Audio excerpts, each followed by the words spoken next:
Tengan todos muy buenas tardes. Sean bienvenidos a otro programa de Liberación. En esta oportunidad, nosotros vamos a iniciar con un debate debido a unas declaraciones del actual ministro Víctor Hugo Cárdenas, ministro de Educación, que realizó esta semana, bueno, la semana pasada, donde afirmaba que en los últimos 14 años de gobierno del MAS se ha impartido el marxismo, el leninismo, el socialismo en las unidades educativas públicas y se ha usado estas escuelas como un centro de adoctrinamiento ideológico. En las declaraciones y según la postura del ministro Víctor Hugo Cárdenas, él piensa que la ideología marxista-leninista es una ideología guerrillera. La ideología socialista es una ideología utilizada para crear convulsión social. Realmente no sabemos qué es lo que el ministro entiende por socialismo, por marxismo. Y el fin de este debate es aclarar ciertos conceptos que tal vez tienen confundida a la población, aclarar que en todo este tiempo, 14 años, como ellos dicen, no ha habido ningún adoctrinamiento. Si hubiera sido así, los actos violentos de noviembre del año pasado hubieran tenido, en mi opinión, otra forma de terminar. No hubiera existido tal golpe. Entonces, voy a ceder la palabra a los camaradas para que primero demos un pantallazo a lo que se ha hecho en estos 14 años en lo que es la educación. Y bueno, camaradas, ustedes tienen la palabra.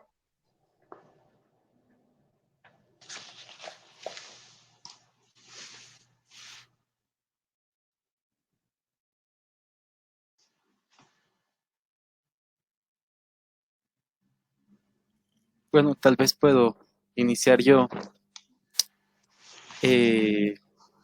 Buenos días, buenas tardes o buenas noches. A ver, yo quiero primero,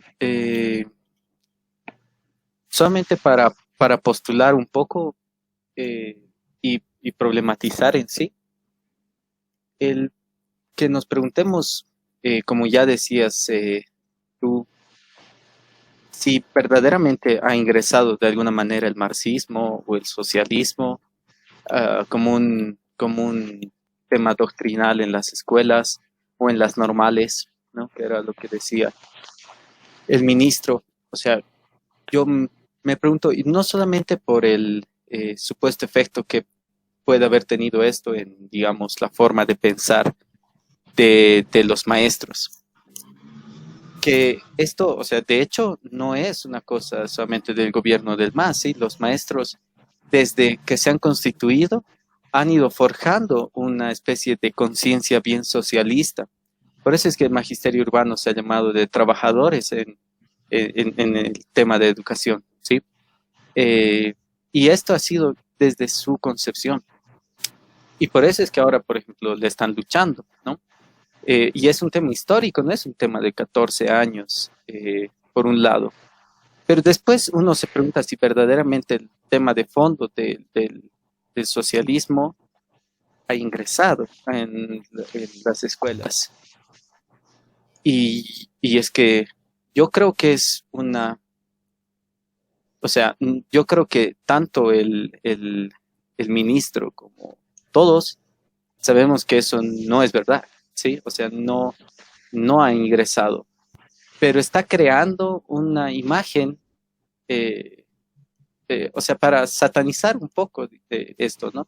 Que es algo que se ha estado haciendo ya desde hace mucho tiempo, pero el decir que se está enseñando socialismo en las escuelas y demás, es, y yo lo empato con lo que dice el ministro, y es porque esto es muy parecido a lo que se dice en toda esta oleada conservadora de con mis hijos no te metas, ¿sí? Y es parecido. Y eso es lo que a mí me llama la atención, porque, o sea, en ambas cosas, tanto en todo esto de con mis hijos no te metas, como con en la escuela hay marxismo o hay socialismo, son inventos. Y son inventos al final de quién? De los mismos, ¿sí? Porque el ministro es ultraconservador y el ministro, como todo el gobierno actual, el gobierno golpista, son ultraconservadores y son de esa misma línea, ¿no? Entonces, yo lo empato y solamente para problematizar en esta ocasión me quedo ahí.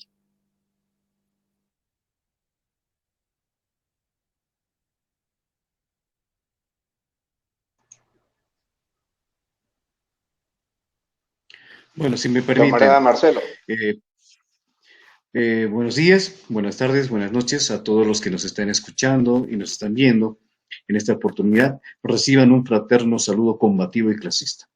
Asimismo, agradecer a este programa por darme la oportunidad de poder participar y emitir ciertas ideas que creo que son justamente correctas y necesarias para poder dar una aclaración a las masas, a la población, a nuestro pueblo, a nuestra clase, a los trabajadores, ¿no? Para que puedan primeramente identificar qué está detrás de estas declaraciones del ministro de Educación. Pero ¿qué fue exactamente lo que dijo el ministro Víctor Hugo Cárdenas, ministro de Educación de la autoproclamada presidenta de Bolivia, Yanine Áñez? ¿Qué es lo que dijo? Dijo, en Bolivia se adoctrinaba y enseñaba socialismo, marxismo y chanchullo, ¿no? ¿Qué se ha enseñado en los últimos años? Trampa, chanchullo y no respeto a la autoridad. No fue una educación democrática. Entonces, estas son las palabras que vierte un ministro de educación, primeramente en una coyuntura donde la educación, a través de la ley del decreto supremo 4260, prácticamente que implicaba o implica en este momento la privatización de la educación, ¿no? A título de decir que con estas medidas que se van a tomar, vamos a dejar de hablar de marxismo, de socialismo, ¿no? Pues, de todas esas estructuras ideológicas que en 14 años el proceso de cambio fue construyendo. Pero no podemos dejarlo al tanto de esta manera. Creo necesario poder ir especificando cuál es el proceso histórico, ¿no? De la educación en Bolivia, ¿no? Entonces, necesariamente tenemos que recorrer de manera, si me permiten, de manera sucinta, pues hacer un pequeño recorrido histórico acerca de cómo y el por qué es que llegamos a un ministro que dice, pues miren, que está diciendo a las masas y al pueblo, el marxismo es malo, que el socialismo es lo peor que lo pudo haber sucedido a los bolivianos. En ese sentido, ver precisamente que detrás de estas declaraciones se encuentra todo un proyecto político, ¿no? Todo un proyecto ideológico, ¿no? Primeramente, para desmovilizar a las masas, para despolitizar a las masas, porque hablar de socialismo no es malo, ¿no? Otra cosa es qué tipo de socialismo, ¿no? Porque el manifiesto comunista nos habla incluso de los maestros del proletariado, Carlos Marx y Federico Engels, los socialismos que las diferentes clases enarbolan, ¿no? Para resolver las contradicciones de clase en una sociedad de clases. Y por eso, en ese sentido, me permito hacer un pequeño recorrido por la historia de la educación en Bolivia, ¿no? Ya Mariátegui, comencemos con Mariátegui, en su trabajo sobre la instrucción pública, plantea el carácter que tenía la educación en la colonia. ¿Qué es lo que nos dice? ¿No? Siendo el colonial un sistema feudal, la educación también es feudal, ¿no? O era feudal. Y por lo tanto estaba orientado fundamentalmente a formar letrados, pero no trabajadores. El trabajo era temido a lo menos. La emancipación implica un giro en la necesidad de difundir la educación al amparo de las nuevas ideas de Francia. ¿Qué quiere decir eso? de que tenemos una colonia dentro de sus contradicciones que quiere formar primeramente élites, ¿no? Pero con la llegada de la independencia tenemos banderas avanzadas, ¿no? Pero dentro de una sociedad atrasada. Me refiero a esto a los intentos de una educación popular de Simón Rodríguez. O sea, banderas del liberalismo, ¿no? En una sociedad atrasada. Prácticamente podíamos habernos sacudido el yugo español, pero nuestro sistema económico, nuestro modo de producción, aún se sostenía bajo la feudalidad, ¿no? Y también la colonialidad. Pero con la independencia, nosotros no nos sacudimos el yugo de la dominación imperial, sino nos convertimos en una sociedad semifeudal y semicolonial.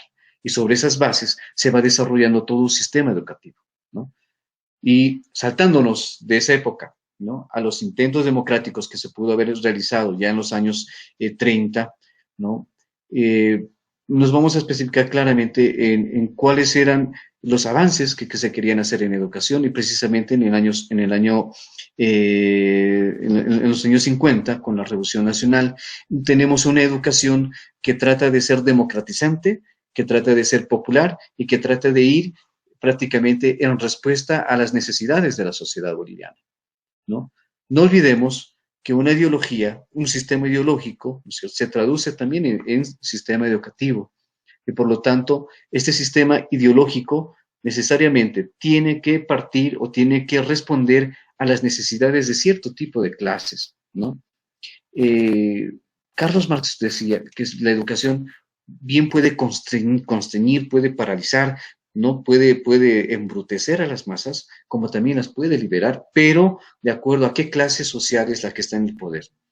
En todo caso, esto es lo que ocurrió dentro de todo el proceso boliviano, ¿no?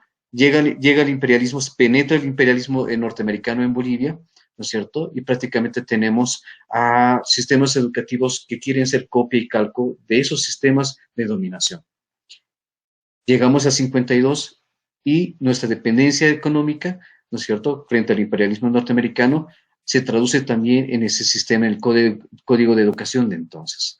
Alrededor de todo ese proceso hasta llegar a los años 80, o sea, tenemos también procesos de que las masas quieren una educación popular, democrática y científica, pero tenemos a un aparato del Estado que prácticamente está impulsando educación en base a un sistema memorístico, a un sistema repetitivo, que prácticamente en los 14 años del proceso de cambio no se desmonta, no se ha podido desmontar, ¿no?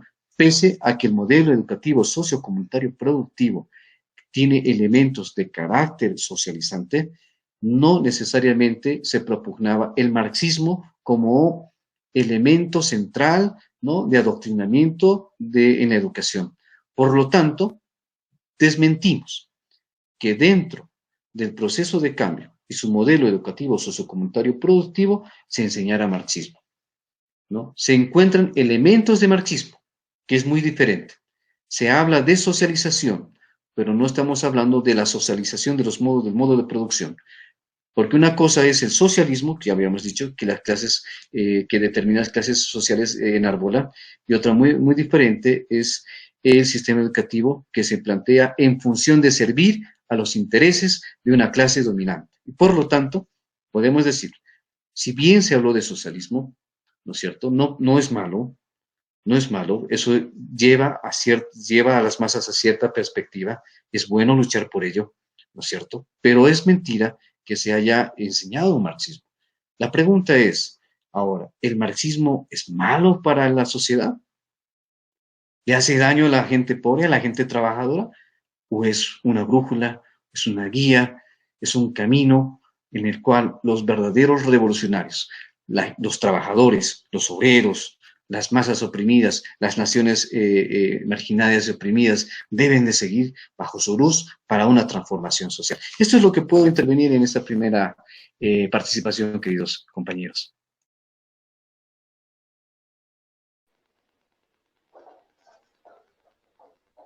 ¿Algún camarada más que quiera dar su opinión? Bueno, buenas noches, camaradas. Bueno, buenas tardes, buenos días, donde quiera que estén. Bueno, primero habría que hablar lo que es la ley 070, número 070, que es la Benigno Singani, la cual dice que toda persona tiene derecho de recibir una educación en todos los niveles de manera universal, productiva, gratuita, integral e intercultural sin discriminación. Bajo esta ley se quiere hacer, bueno, se intenta hacer, o bueno, ya se hizo, el Decreto Supremo 4260, el cual intenta privatizar completamente la educación. Es por lo cual ya vemos a los maestros del área rural que se movilizaron e intentaron entablar un diálogo con los maestros, por lo cual el día miércoles en la noche abandonó el diálogo, supuestamente diciendo que no hubo ni un solo argumento contra la ley y todos eran discursos políticos, ya que para este gobierno, de facto, tenemos que cualquier maña o cualquier, no maña, sino cualquier objeción que tengamos contra ellos, ya lo llevan de la manera política. Ya tenemos tocando también y desviándonos un poco tema, de acuerdo al ministro de Defensa cuando le preguntan y le dicen, ¿qué hacemos nosotros los trabajadores? Tenemos que ir a trabajar porque tenemos hambre en plena cuarentena. El ministro de Defensa se levanta y dice, no me venga con cosas políticas y se retira del lugar y a la persona lo escoltan con militares y lo retiran. Entonces, bajo esa coyuntura, ¿qué nos quiere decir? Que prácticamente estamos bajo un gobierno que no está velando por la sociedad, no está velando por un bien común, más bien está velando por sus intereses y de desmontar de todo lo que se trató de construir antes, aunque, aunque tiene sus falencias, pero en la parte de educación. Y eso nomás, camaradas.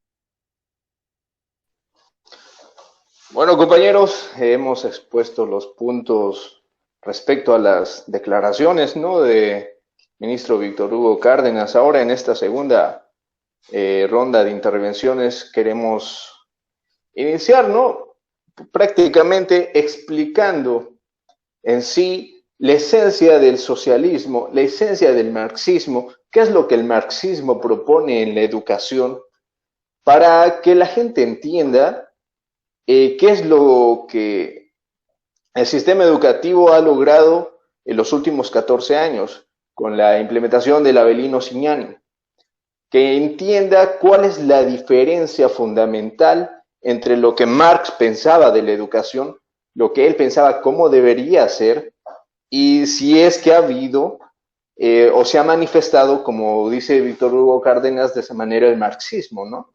Entonces, en esta siguiente ronda de intervenciones sería bueno aclarar eso a nuestro público, a las personas que nos están escuchando y decir qué es lo que el marxismo propone en términos educativos, qué es lo que Marx pensaba de la educación.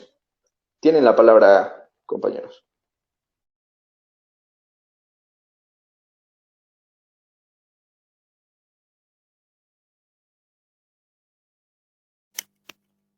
¿O yo nuevamente o alguno de ustedes?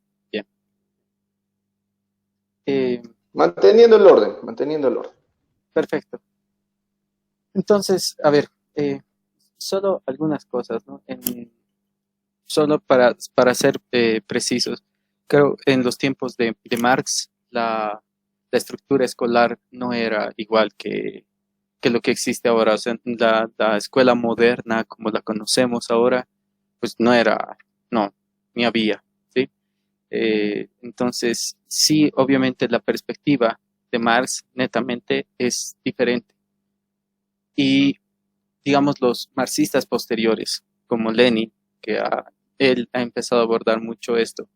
Y después Gramsci, que es particularmente uno de los marxistas que más se ha interesado en esto, apuntan varias cosas, porque ya, o como ellos ya están en un contexto de una escuela más moderna, más parecida a lo que existe ahora. Y una de las primeras cosas que Paulo Freire después lo va a rescatar es afirmar que la educación es política, ¿sí? Y este es un tema fundamental, que lo han intentado negar muchísimas instituciones, ¿sí? Desde la UNESCO hasta un montón de pedagogos bien tecnócratas. El decir que, o sea, no es que la educación tiene un componente político, sino que la educación es política. Desde el sentarte, la forma del aula, la forma en la que interactúas con tu maestro, o con tu estudiante, obviamente los contenidos, la forma en cómo enseñas esos contenidos, la concepción que tú tienes de tu maestro o tu maestro de los estudiantes. Es decir, todas esas cosas son política, ¿sí? Y hay conflictos y hay resolución de los conflictos. Y eso es política. Y de ahí la pregunta es, ¿cómo se hace esta resolución de los conflictos? ¿Cómo se llevan estas cosas? Y es ahí que es fundamental justamente esta premisa de entender la educación como un acto político, ¿sí? Porque dependiendo cómo lo vayas a hacer, tú puedes decir, solamente por ejemplificar, mi escuela o mi aula es fascista, ¿sí? Porque todo se resuelve de arriba abajo y con a rajatabla y a palos, ¿sí? Esa es la forma en cómo solucionamos las cosas en mi escuela, en mi aula y demás. O puedes decir, es una escuela más democrática, ¿sí? Y hay una interacción real entre todos, se decide en grupo. Solamente para ejemplificar un poco este imaginario que me parece que es fundamental y que lo han rechazado muchísimos, ¿sí? Y hasta ahora lo siguen rechazando. Y lo rechazan, irónicamente, con una postura política, obviamente contraria, pero presentando una postura política. Entonces, me parece un tema fundamental, solamente para empezar. Dentro de eso, han habido varias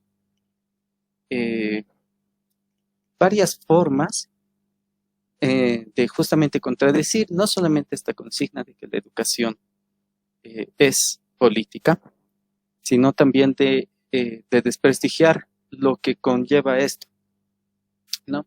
O de quienes lo han postulado, de una educación popular, pública, científica, democrática, ¿no? Y muchas veces lo han centrado, por ejemplo, con una visión curriculista.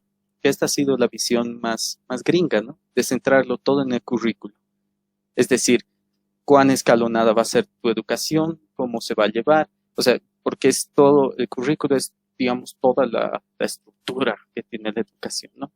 Y que para mí es la parte más artificial, si vale el término, de la educación, porque es decir, el estudiante va a cumplir tales habilidades y demás tras terminar el curso y demás, o sea, es eso, ¿no? Entonces, hay algunos que se han centrado en decir, no, pues que el currículo es lo más importante y ahí nomás hay que concentrarse en saber cómo va a ir desarrollando sus aprendizajes del estudiante, de qué forma lo va a llevar, ¿no? Cómo va a ir escalando en esto, porque el currículo sí tiene muchas veces una lógica bien escalonada. Y otros han tenido un abordaje, digamos, centrado en la didáctica, ¿no?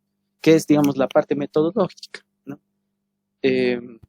Y aquí tienen un espacio muy privilegiado, que esto es muy posmoderno, pero tienen un espacio muy privilegiado todas las neurociencias, la neuroeducación, que no desconozco que tienen su aporte muy importante para entender, digamos, los procesos cognitivos que se desarrollan. Pero es de decir, lo importante en la educación es el método, la forma, cuáles son las didácticas que vas a utilizar. Y centrarlo solamente en eso, ¿no? Entonces, no importa qué ideología, qué forma, qué perspectiva tengas, lo importante es cómo vas a enseñar, ¿sí? O sea, es eso. Pero creo que el abordaje pedagógico tiene que ser mucho más profundo. Y el abordaje pedagógico tiene que tener como, y esto no es una postura reciente, como les decía, pero tiene que tener un fundamento filosófico profundo, tiene que tener un fundamento político profundo, y esto nos ayuda a tener orientación de qué sociedad queremos construir. Y para construir esta sociedad, ¿qué educación necesitamos? Y esa es la pregunta. ¿Y hacia dónde nos lleva en realidad el socialismo, ¿no? ¿Qué es lo que se quiere desmontar? ¿Qué es lo que se quiere construir? Creo que ahí tal vez los otros camaradas van a poder contribuir en este debate, pero es eso, ¿no? Y al preguntarnos qué tipo de sociedad queremos construir, tenemos que decir entonces qué tipo de educación vamos a hacer. Si quiero una una sociedad democrática, tengo que pensar que mi educación tiene que ser democrática. Solo por dar un ejemplo. Pero si yo quiero una sociedad muy fascista, pues la varilla es propia de educación, ¿sí? O sea, es solamente por mencionar algo, pero que los camaradas van a poder aportar en este sentido.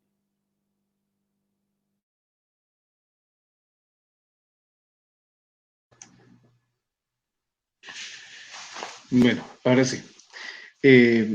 Estoy muy de acuerdo con lo que plantea Adrián, en el entendido de qué tipo de personas se está formando la sociedad en este momento.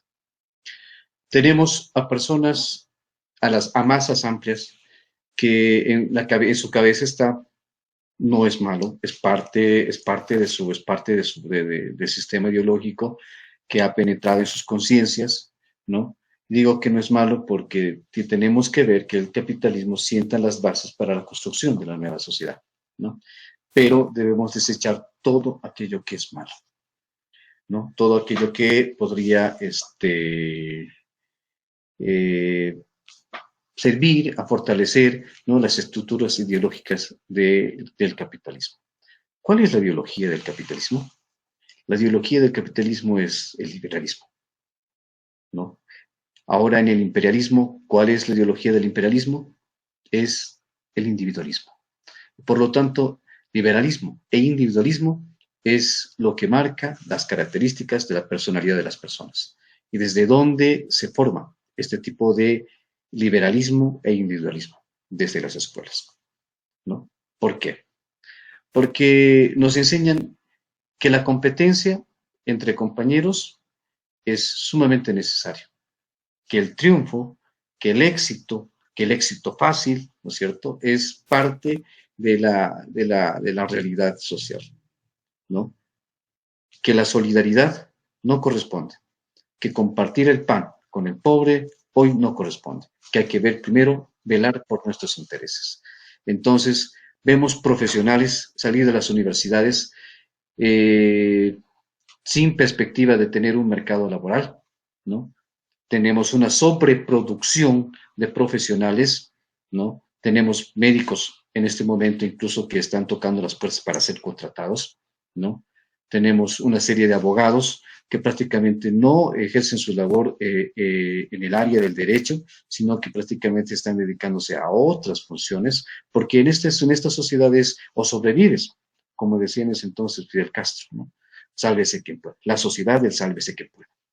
Entonces, tenemos una serie de profesionales, pero que en el mundo de la pequeña burguesía, yo tengo un título, pero ese título me hace algo, ¿no? Pero ese título, dentro del mercado, dentro de la lucha de clases, dentro del sistema de compra y venta, no soy nada.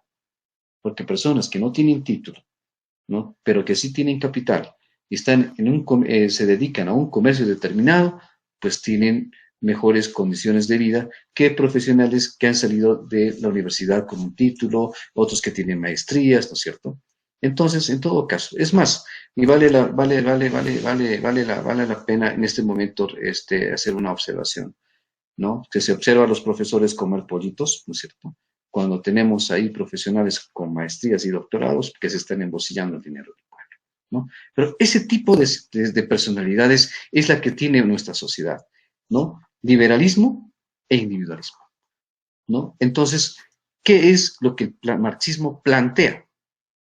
Comencemos por una cita que nos dice Carlos Marx, y creo que es la esencia, o al menos la esencia de su teoría acerca de la educación. ¿Qué nos dice Carlos Marx y Federico Engels? Hacer de la ciencia ya no un instrumento de dominación de clase, sino una fuerza popular. Ser hombres de ciencia, ellos mismos, no más proxenetas con prejuicios de clase, parásitos del Estado en la búsqueda de buenos lugares y aliados del capital, sino en los agentes libres de la mente. La ciencia no puede desempeñar su verdadero papel más que dentro de la República del Trabajo. En otras palabras, queridos compañeros, Marx nos está diciendo emancipar la ciencia.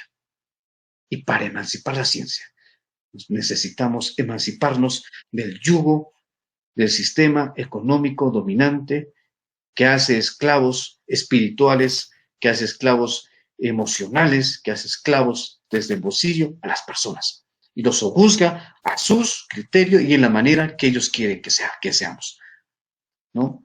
Ahora, si partimos de esa concepción, el gran Lenin nos dice algo acerca de educación y creo que también eso sumo y está en las tareas de la Juventud Comunista. ¿Qué nos dice el gran Lenin? Nos dice, uno de los mayores males y calamidades que nos ha dejado en herencia la antigua sociedad capitalista es un completo divorcio entre el libro y la vida práctica, pues teníamos libros en los que todo estaba expuesto de forma perfecta, pero en la mayoría de los casos no eran sino una repugnante e hipócrita mentira que nos pintaba un cuadro falso de la sociedad capitalista. ¿Qué nos está diciendo el gran Lenin? Nos está diciendo, primero, si queremos una educación que vaya al servicio del pueblo, que vaya a forjar al hombre nuevo, que vaya a forjar la nueva sociedad, necesariamente tenemos que volver a casar, tenemos que volver a unir lo que es la teoría, con una teoría basada en la ciencia, ¿no? Con una práctica real para al servicio de la transformación de ese modo de producción que va a liberar al ser humano y por ende a la sociedad, ¿no? Entonces, pero más allá, también el presidente Mao nos dice lo siguiente, ¿no? Y es una cinta medio larga y que, si me permiten, voy a hacer lectura. Nos dice, ¿no? Veamos a los estudiantes de Derecho. Por ejemplo, si ellos no entienden los crímenes en una sociedad, no pueden ser buenos estudiantes de Derecho. Está fuera de toda duda que no puede establecer una fábrica de derecho. Así que la sociedad es su fábrica. Hablando en términos comparativos, nuestras facultades de arte son las más atrasadas debido a la falta de contacto con la realidad. Los estudiantes y los maestros solo hacen trabajo en clase. La filosofía es filosofía de libros.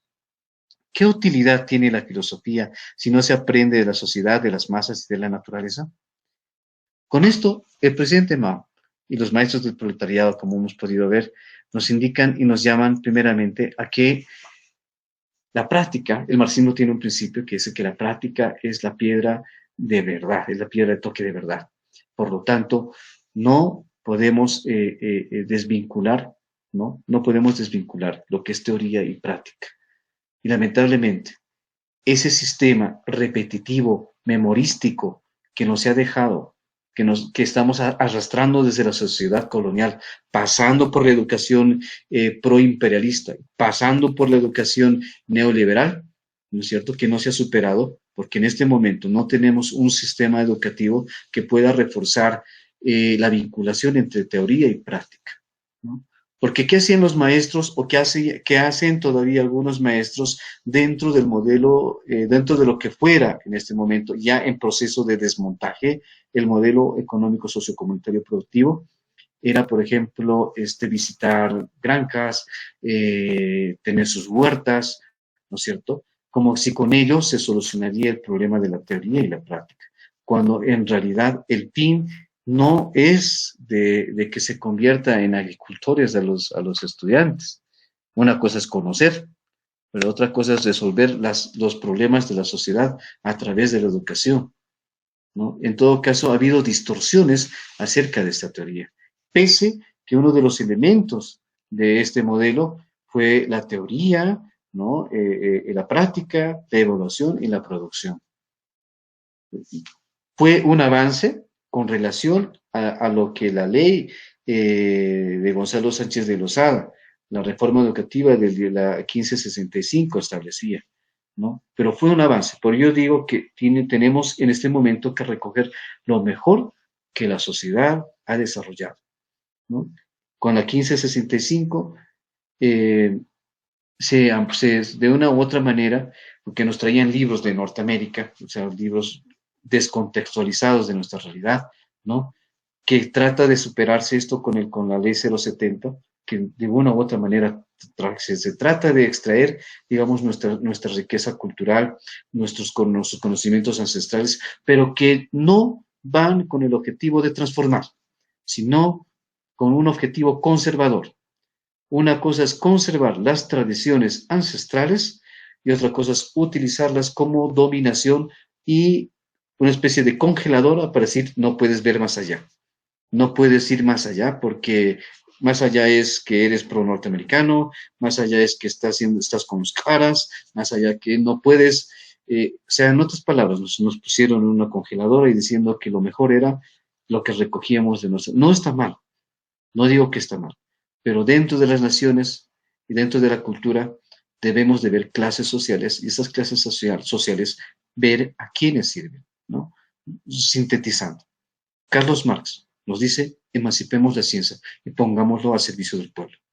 Lenin nos dice, basta de divorcio entre la teoría y la práctica. Presidente Mao da un salto y nos dice que la educación tiene que ser de una u otra parte liberación, tiene que ser transformación. Por lo tanto, es una unidad de contrarios, una lucha y unidad para la transformación. Eso es por lo que puedo intervenir, queridos compañeros. Gracias.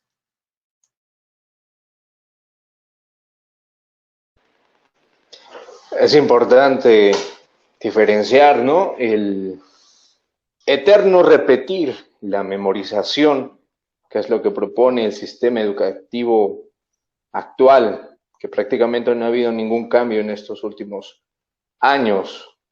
No sé si camarada Sebastián tiene algún comentario. Justo, analizándolo de una forma, lo que dijo el camarada Marcelo, tiene toda la razón, porque estamos dentro de una sociedad que está acostumbrada, más que todo en el sistema educativo, a repetir.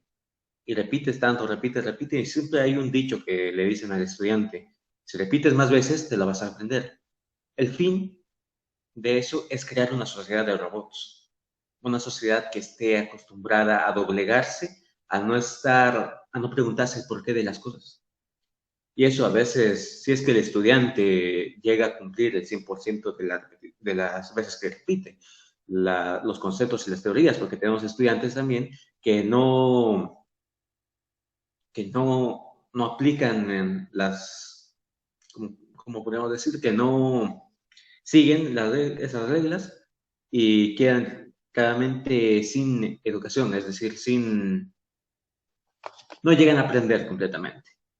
Y para eso, y si bien el fenómeno educativo no fue el objeto central del estudio de Marx, sí formó parte de sus reflexiones y se puede encontrar en textos como El Capital, el Manifiesto del Partido Comunista o en el programa de Gotha en 1985, no 1875.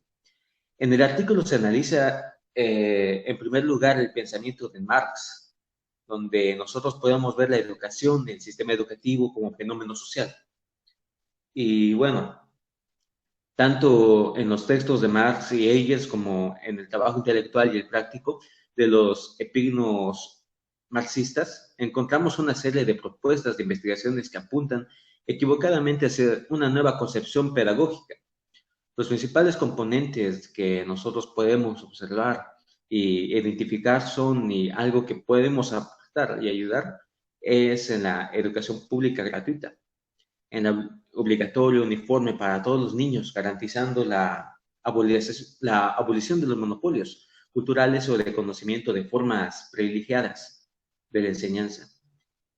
También podemos ver sobre como expone también en un libro, bueno, en el libro de Marx, una pequeña frase que quisiera también acotar lo que dice que la enseñanza del futuro sirva no solo como método para aumentarle la producción social, sino incluso como método único para producir hombres completos. Nada más, camaradas.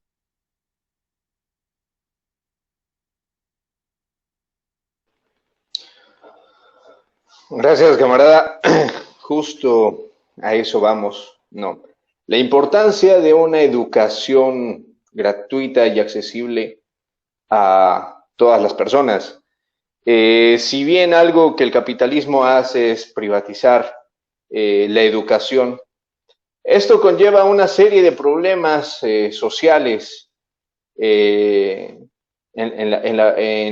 la convivencia, ¿no? Entonces, para la siguiente ronda de intervenciones, lo que vamos a hacer es explicar la importancia de que todas las personas tengan acceso a la educación y que ésta sea gratuita y universal. ¿Cuáles son los peligros de que la educación sea privatizada?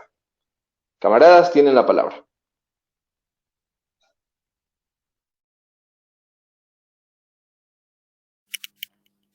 Bien.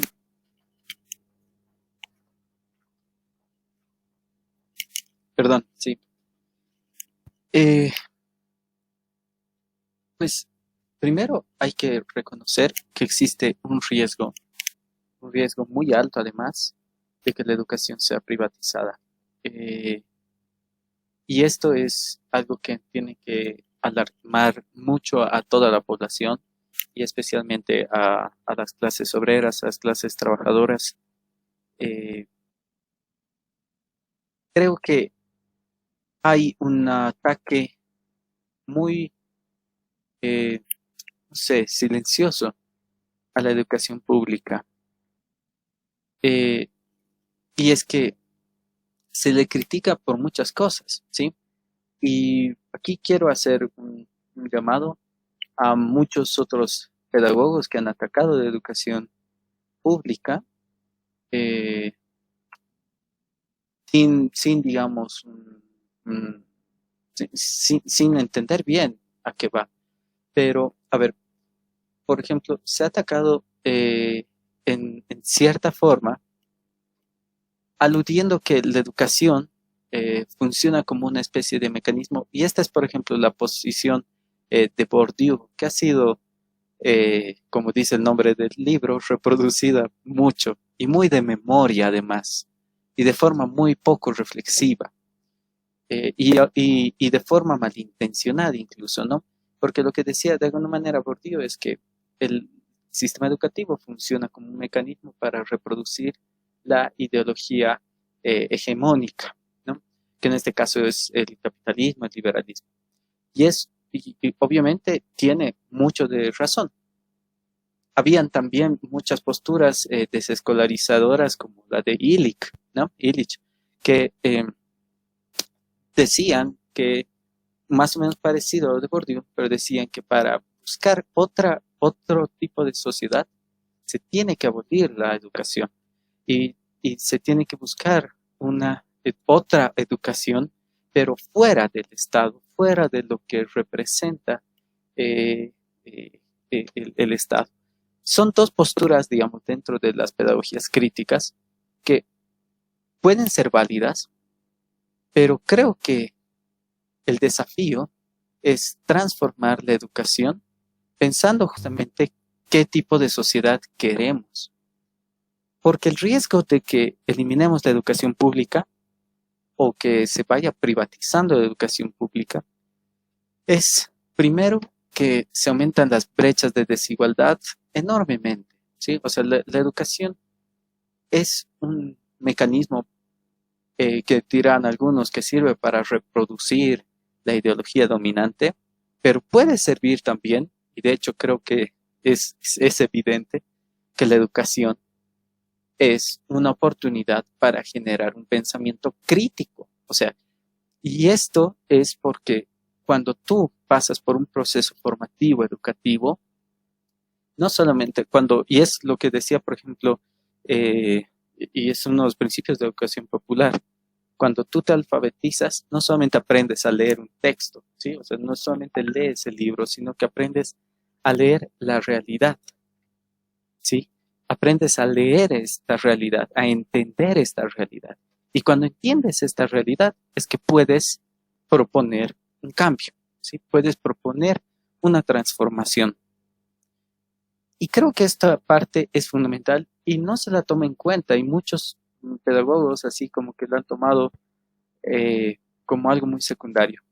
Y es ahí que se van a ir incrementando las brechas, que es lo más riesgoso. Han tomado muchísimos años para poder alcanzar una relativa universalidad en la matriculación, por lo menos. No vamos a entrar ahí en un tema de calidad porque sabemos que no vamos por muy buen camino, pero para alcanzar una relativa universalidad en la matriculación de niños y niñas ha tomado muchísimo tiempo.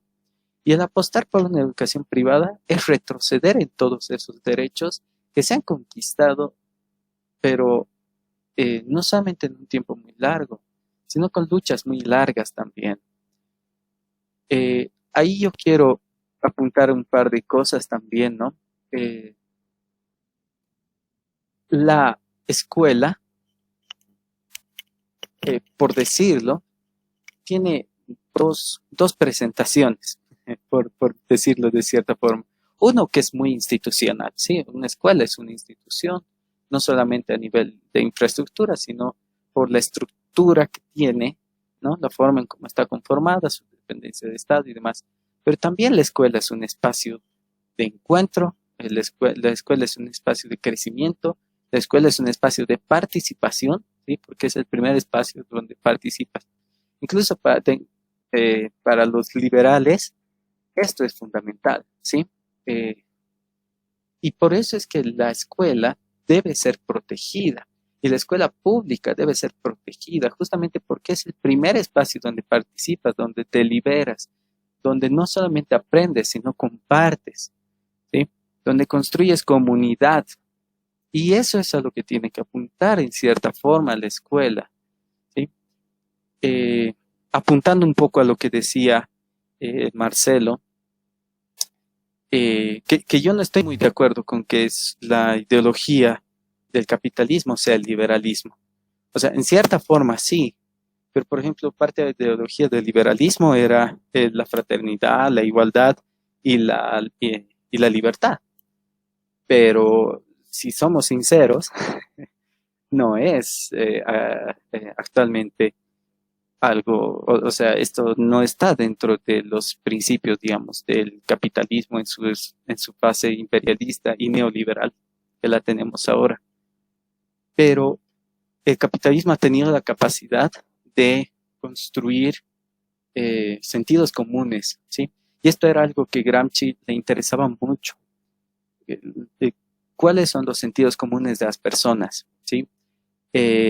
Y esto era lo que él apuntaba cuando hablaba de educación, ¿no? Porque él decía, se tiene que poder construir otra forma de ser humanos, un ser humano que viva o sea, que sea capaz de vivir en el socialismo. Y esto es algo que el capitalismo, con todos sus mecanismos ideológicos, ha logrado deshacer. Por eso es que yo creo que la ideología del capitalismo es más bien la no ideología, es quitar la ideología. Y esto nos devuelve, creo, a la primera pregunta sobre el ministro Cárdenas, ¿no?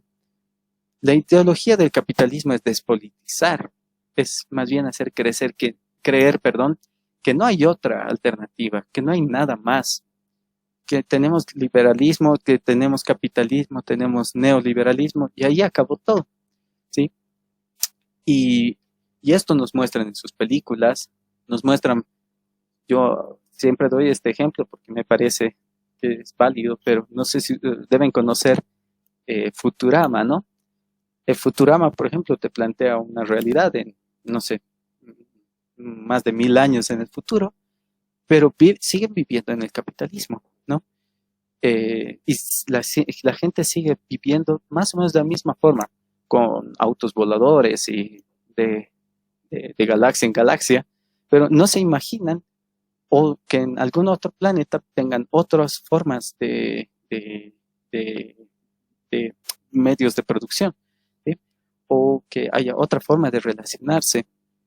Y esto es parte de estos sentidos comunes que se van construyendo y que la educación tiene la capacidad de desmontar o por lo menos cuestionar para transformarla.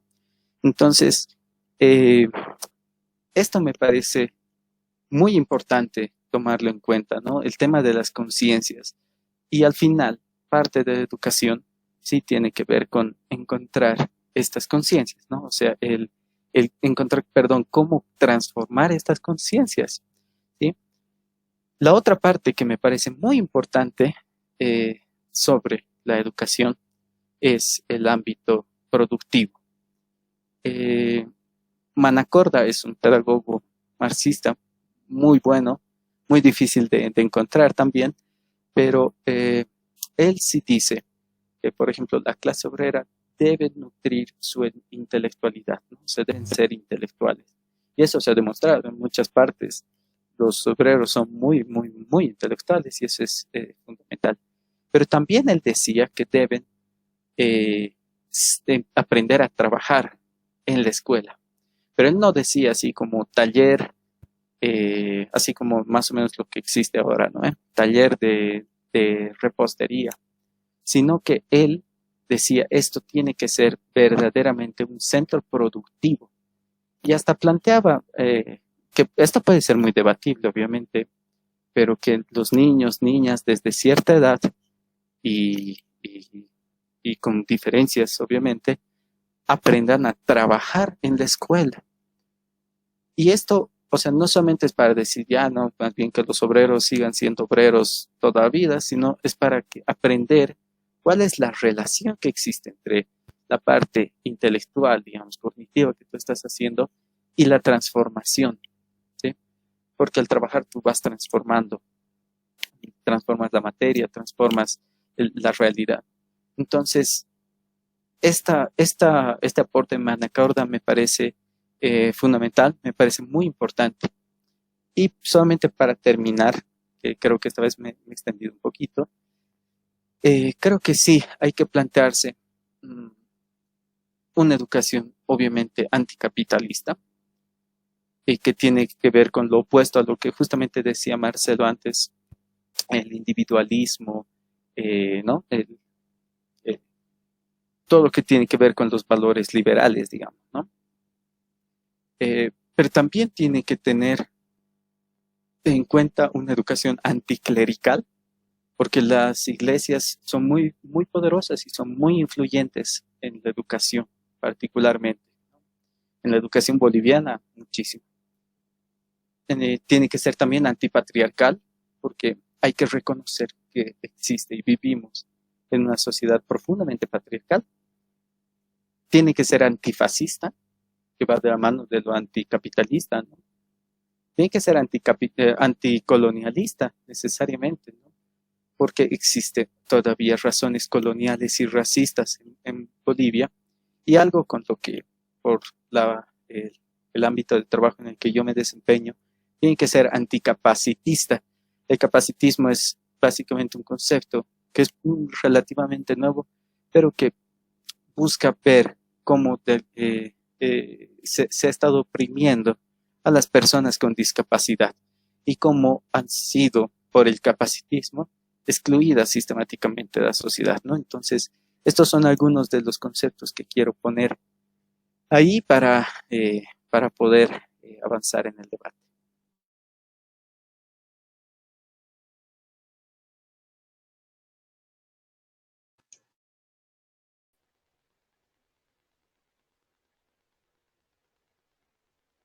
Camarada Marcelo, tiene la palabra.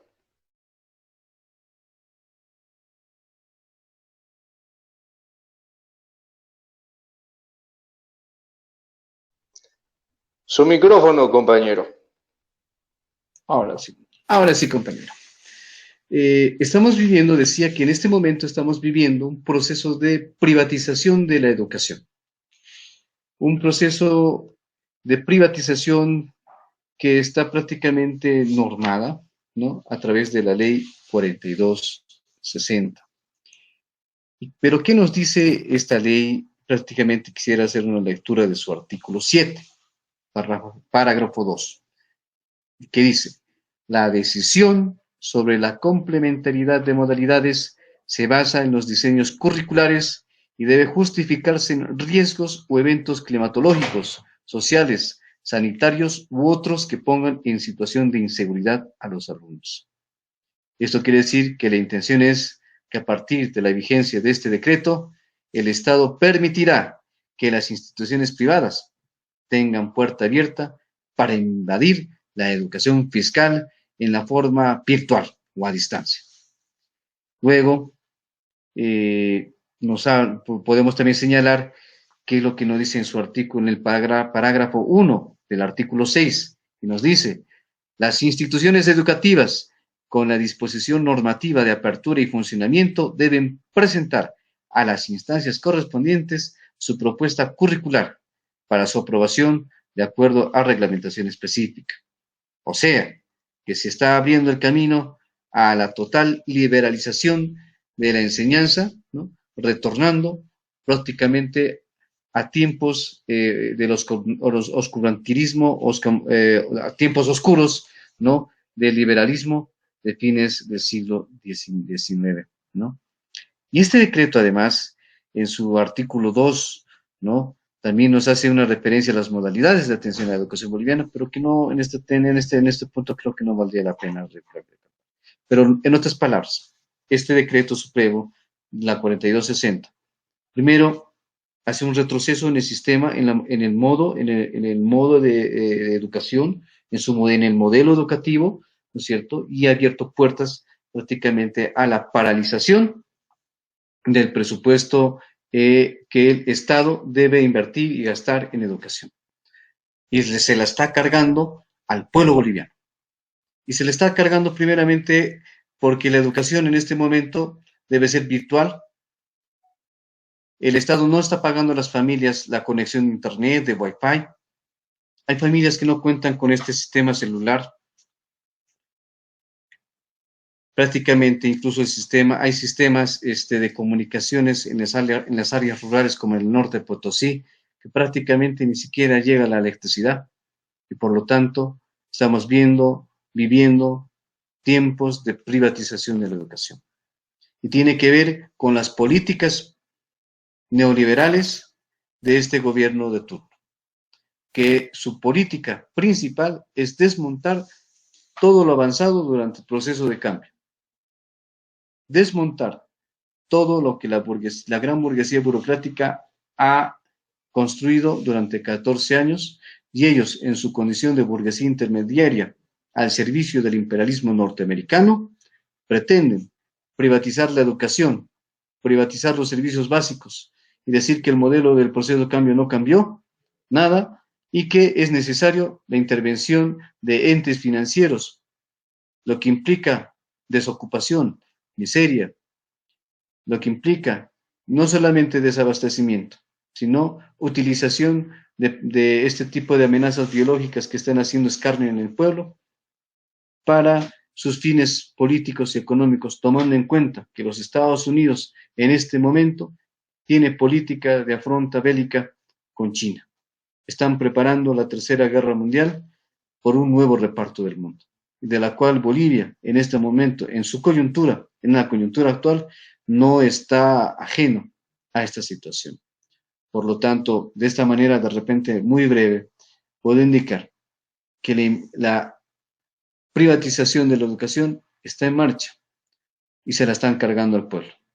No necesariamente implica la apertura de instituciones privadas, sino la utilización la utilización de medios que le están costando al pueblo boliviano.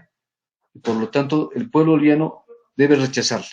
Y por lo tanto, también vale la pena saludar la marcha de la Central Obrera Boliviana, que en este momento está enarbolando la bandera por la educación, la bandera del trabajo y la bandera por salud. Por lo tanto, debemos de apoyarla en el sentido de que estas son reivindicaciones justas y correctas para el pueblo boliviano. Porque no podemos aguantar más miseria, no podemos aguantar más hambre, ¿no? Y que desde Palacio de Gobierno digan que las cosas están bien, que todo está súper bien, ¿no?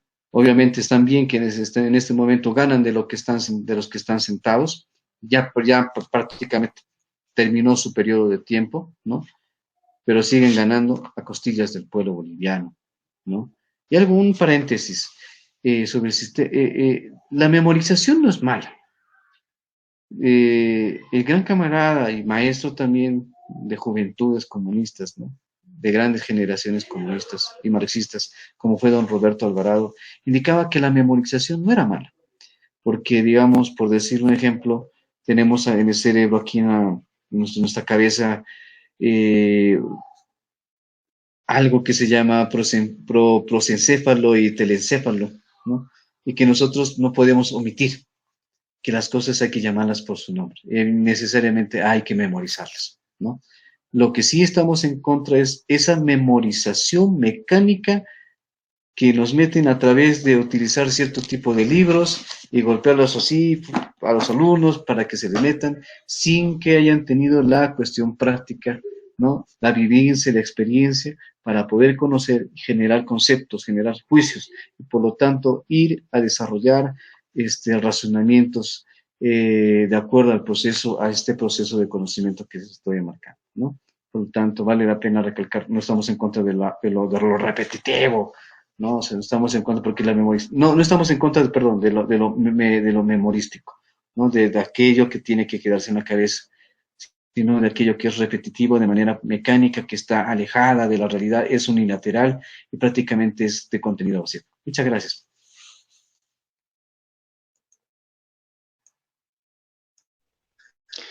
Importante la aclaración que hace el compañero Marcelo. Compañero Sebastián, si usted tiene algún comentario, puede hacerlo. Claro, bueno, viendo el último punto que dijo el camarada Marcelo, tiene mucha razón, nosotros no estamos en contra de la memorización, pero siempre todo en extremo es malo. Y bueno, hablando del principio sobre la educación gratuita, hay muchas razones. Primero, la educación es parte de los derechos humanos. En segundo, somos miles y millones de personas en nuestra sociedad, la cual necesita de todos. Todos requieren una buena educación para funcionar en las complejas situaciones diarias del presente y del futuro. Después, podemos ver que uno necesita así las llamadas competencias del siglo XXI, especialmente para el aprendizaje a largo plazo. Debes ser capaz de aprender nuevas competencias en tu vida diaria y situaciones laborales. También el crecimiento económico y la educación van de la mano. Una sociedad se basa en el conocimiento y necesita gente educada. Al reconocer que la educación como un derecho no solo es un argumento que es prácticamente lleno, porque cuando un joven que termina la enseñanza media y decide continuar sus estudios en una universidad o un centro de formación técnica, las condiciones actuales deben considerar la capacidad económica y la medida en que está permitida acceder a esas aspiraciones. Tenemos gente inteligente que lastimosamente no puede pagarse una buena universidad. Entonces, hay gente así que sigue con su afán de seguir adelante y llega a grandes puestos. Entonces, es un punto que hay que hablarlo más a detalle, es un punto que hay que verlo y es un punto también importante para tocar. Eso nomás, camaradas. Bueno, camaradas, realmente ha sido un debate enriquecedor. Vale la pena aclarar algunos conceptos que este gobierno actual ha tratado de imponer sobre lo que se ha realizado en la educación en los 14 años. Identificar las verdaderas falencias. El enemigo no es el socialismo, el enemigo no es el marxismo, el enemigo no es el leninismo. No es que teníamos escuelas donde se adoctrinaba a la juventud, que lo usábamos como centros de reclutación y demás cosas. Hay que entender cuál es la diferencia de lo que nosotros proponemos, la ideología socialista, marxista propone, y marcar una línea, ¿no?, entre lo que verdaderamente está pasando en la actualidad. Es importante elegir un bando, porque si la educación llega a privatizarse de la manera, ahora lo estamos viendo de manera casi imperceptible, pero el sistema de privatización educativa ya ha empezado. Y si nosotros no actuamos ahora, si nosotros no ponemos un alto, entonces son las futuras generaciones las que van a pagar las consecuencias. Quiero agradecer a los camaradas, a los compañeros que han intervenido y bueno, a nuestros queridos seguidores. Este tema de la educación es muy amplio. Vamos a continuar con otro ciclo de debates para definir cómo está nuestro sistema educativo realmente, cuáles son los logros que tal vez se han tenido, qué es lo que se está destruyendo, y esto lo vamos a realizar en futuros debates. Quiero agradecer a todos los compañeros. Si quieren dar despedirse inmediatamente, bienvenido.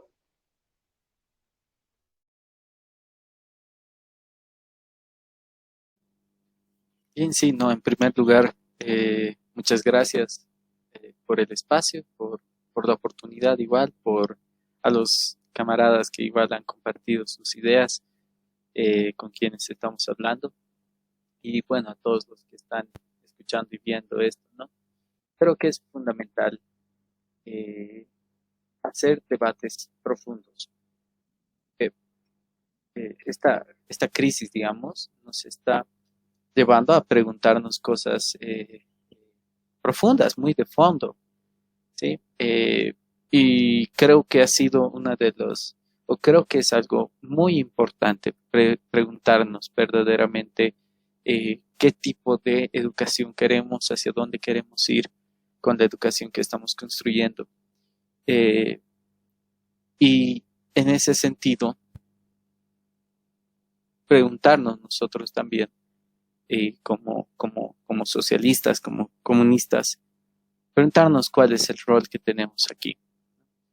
Y creo que eso es no sé, es algo que tenemos que hacerlo, ¿sí? Y preguntarnos sobre la educación nacional, con todo lo que haya, ¿no? Con la realidad en la que vivimos. Y preguntar en ese sentido hacia dónde queremos ir, ¿no? Solamente eso, y muchas gracias nuevamente por todo.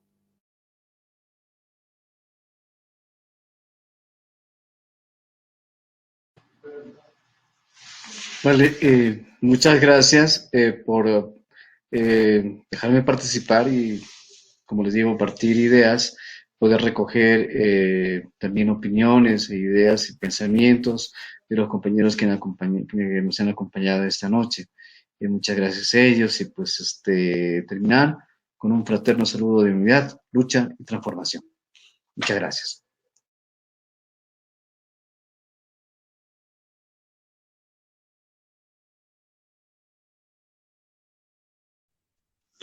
Bueno, agradecer por el pequeño espacio que nos han dado.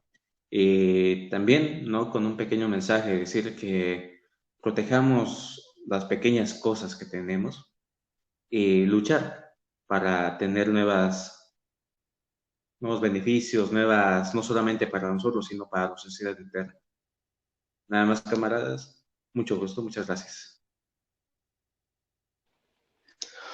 Bueno, camaradas, un gusto. Me despido de todos ustedes. Les mando un abrazo revolucionario y estemos atentos siempre, defendiendo lo que es justo, defendiendo nuestra educación.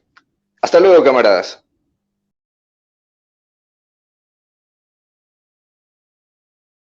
Presidente del Colegio Médico, hacer llegar nuestro agradecimiento a todo el personal de salud que ha trabajado intensamente durante esta guerra que estamos teniendo contra el COVID. porque es una doble guerra, no solamente contra la pandemia, sino también es contra la pobreza. Y nuestro pueblo realmente es pobre. En nuestro pueblo realmente están muriendo cada día gente que nosotros conocemos, gente que nosotros sentimos, gente que nosotros sabemos lo que está sucediendo y lo que están sufriendo. Es en ese sentido que nosotros queremos decir a través del Colegio de Abogados, primero, gracias compañeros abogados que participaron en esta acción popular, que bien merecida ha sido recibida en nuestro departamento y además aceptaron una influencia a nivel nacional para que otros departamentos puedan imitar nuestra cultura. Gracias, señores abogados. También quiero decir con mucha tristeza que muchas autoridades no se han preocupado. Tenemos un gobernador. El gobernador es abogado, es colegiado. Y sin embargo, ¿dónde estuvo el gobernador? Ni siquiera ha estado con nosotros los abogados. Hace un año y medio que nosotros lo hemos invitado mediante cartas para que participe con el Colegio de Abogados, para que esté con el Colegio de Abogados. Y nunca ha estado con nosotros. Esto es triste.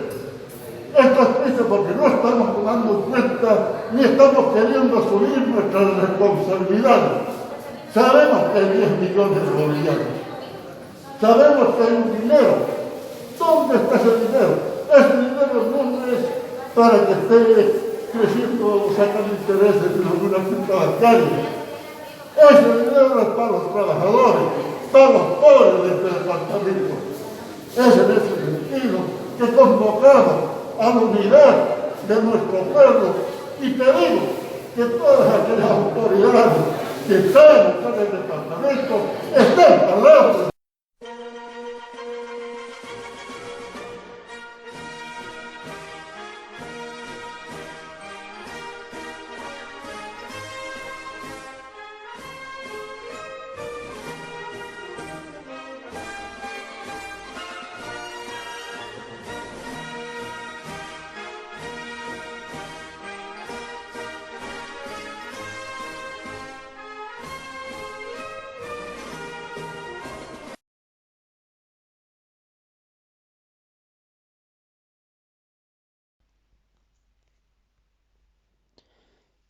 El 17 de julio de 1980, las Fuerzas Armadas, bajo el mando de García Meza, dieron un golpe de Estado e impusieron una dictadura sangrienta al servicio del narcotráfico, de la oligarquía y del imperialismo.